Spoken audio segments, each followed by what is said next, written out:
네, 지금 보신 것처럼 2차 대전 이후 70여 년 이어져 온 미국 중심의 세계 질서가 트럼프 2기 출범 이후에 급변하고 있습니다. 자유진영 국가들도 경제 안보에서 큰 폭의 변화가 불가피한 상황인데요. 탄핵 정국에 갇힌 대한민국, 국제적 난국을 어떻게 벗어나야 할지 신범철 세종연구소 수석연구위원과 진단해 보도록 하겠습니다. 어서 오십시오. 예, 안녕하세요. 네, 먼저 관세 전쟁부터 한번 짚어보죠. 우리나라가 이제 반도체, 자동차, 산업 전 분야에서 대미 수출 의존도가 높은데 우리도 예외가 될 수는 없는 거죠, 지금. 현재로서는 없다고 보고 대응책을 강구해야죠. 오늘 새벽에 그 TSMC 회장이 트럼프 대통령과 기자회견을 했어요. 트럼프 대통령의 메시지는 아주 간략합니다. 네. 미국에서 만들어라, 아니면은 관세다. 저희 같은 경우가 지난해 아마 500억 달러 이상의 대미 흑자를 볼 거기 때문에 그것과 관련해서 우리의 대기업들, 수출 기업에 타격이 올 거라고 예상이 되고요. 네. 따라서 우리도 대미 투자를 어떻게 할 것인가 하는 부분, 그리고 한국에서 만들 경우 그 어떠한 경쟁력을 갖춰서 계속해서 미국 시장에 진출할 것인가, 이 두 가지 부분에 있어서 획기적인 대안이 준비돼야 된다고 생각합니다. 예, 근데 트럼프는 지금 중국을 가장 큰 타깃으로 보고 있는 것 아니겠습니까? 그러다 보니까 우리 기업체들에게 부품 조달처를 바꿔라, 이런 압박을 할 수 있다, 우려가 있던데 어떻습니까? 할 수 있다가 아니라 예. 할 수밖에 없다, 그렇게 생각합니다. 그렇기 때문에 준비를 해야 되고, 네. 사실은 우리가 경제 분야에 있어서 대중국 의존도를 탈피해서 그런 리스크를 분산하는 노력을 최근 몇 년간 해오긴 했습니다. 그럼에도 불구하고 그런 걸 조금 더 가속화할 필요가 있고, 또 적극적인 인식도 필요하다고 생각해요. 그것은 무엇이냐? 결국 트럼프의 도전이 전 세계에 다 이루어지고 있다면 이참에 우리가 중국과의 경쟁이 있어서 조금 더 격차가 있는 건 우리가 그 격차를 버리는 기회로 삼고, 네. 중국에게 역전당한 부분이 있다면 이것을 기회로 그것을 따라잡는 보다 적극적인 경제 체제로 발상 전환도 필요하다, 그 생각도 합니다.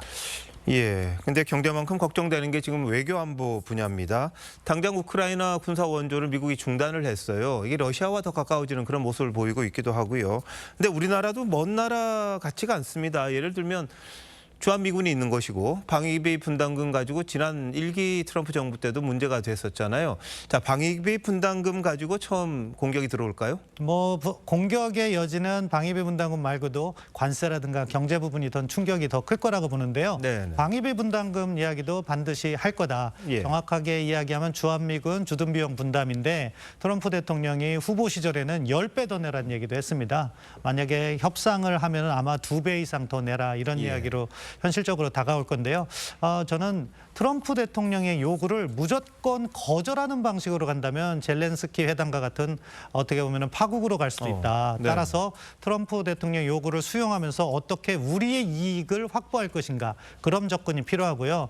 방위비 분담 문제와 또 관련해서 말씀을 드린다면은 무조건 안 올려준다는 게 아니라 올려주면은 미국은 어떠한 안보 이익을 줄 것인가, 또 방위비 분담금 증액 같은 것이 우리 경제에 어떻게 다시 되돌아오게 그 설계를 할 것인가가 가장 중요하다.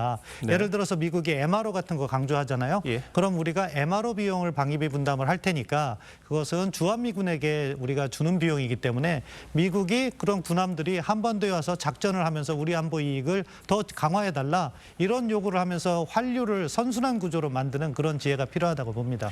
자, 근데 주한미군 규모는 어떨까요? 좀 줄이거나 조정할 가능성이 있지 않습니까? 사실은 방위비 분담 협상이 잘 안 되면 바로 트럼프 대통령은 주한미군 감축하겠다는 얘기할 가능성이 높습니다. 따라서 먼저 예방하는 조치가 필요하고요. 사실은 주한미군 감축은요, 저희한테 치명적일 수가 있어요. 왜냐하면은 줄인다면은 지상군을 줄이려고 할 거거든요. 그렇죠. 그 지상군은 사실은 대북억제에 있어서 핵심이기 때문에 그것을 예방하는 노력이 필요하다, 그렇게 생각합니다. 예, 그리고 미국과 북한 관계를 보면 지금 트럼프 대통령 계속해서 북한하고 친하다, 김정은하고 잘 안다, 이런 이야기를 하는데 지금은 미북러 이 회담 이야기가 나옵니다. 어떻습니까? 아마 미북러가 당장은 아니지만 그럼에도 불구하고 트럼프 대통령이 김정은을 만날 가능성은 있다. 그것은 무엇이냐? 미국의 대전략은 중국 견제에 있습니다.